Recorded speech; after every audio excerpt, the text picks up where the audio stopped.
priests bearing the ark of the covenant before the people.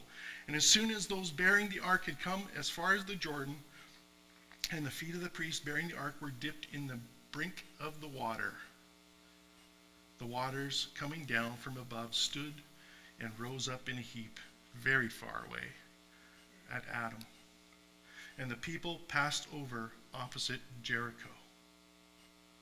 Now the priests bearing the ark of the covenant of the Lord stood firmly on dry ground in the midst of the Jordan, and all Israel was passing over on dry ground until all the nation finished passing over the Jordan.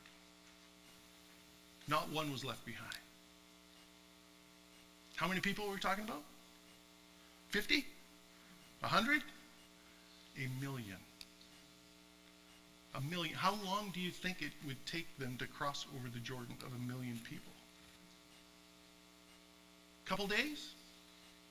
Week? 24 hours? I don't know. I'm asking. Anybody got a calculation? I think it would take a little bit of time. The Levitical priests had the responsibility to bear the ark into the river. They had the responsibility to walk into the river first and stand in the middle of the creek bed while a million people crossed over. Could they do this on their own? Maybe it was El Nino. I'm not saying El Nino doesn't exist, but our scientific world will go to great lengths to explain anything and cast it away from faith of the Bible. They had the responsibility for a million people to cross over. Could they do this on their own? Not a chance. They needed God to go before them and stand up the waters and cut the flow. So then why do we insist on doing things on our own, in our own strength and knowledge, when God knows the way we should go? Why? Pride. Maybe selfishness. I think it has a lot to do with selfishness. Or maybe the desire that we really want to be God and we want to be in control. Maybe it's because we have little or no faith in God to keep his promise to have good for us. Maybe it's that.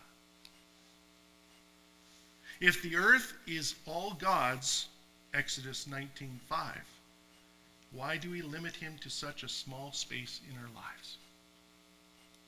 A small space. Some of you have been appointed to serve as the for others. Are you doing so? People take their cues from you because you seem to be one with God. Are we really? Are we drawing near to God in order to hear God and stand in the river, witnessing to the world of the glory of God? This is what the church is missing today. Those who will bear the glory of God, stand in the tumult, and be faithful to him. The church is collapsing. Those that gave a little bit of leeway here and a little bit of leeway there, gave a little bit of ground here, gave it a little bit of ground there, are now sliding down. Who are we going to be? Are we going to stand on the Word of God and go through the Jordan? Or are we going to look for another way around that's comfortable? Jesus did not take the easy way. He took the hard way. Because it was the right way and the only way to do it. To free people from sin, from bondage, from death, from disaster.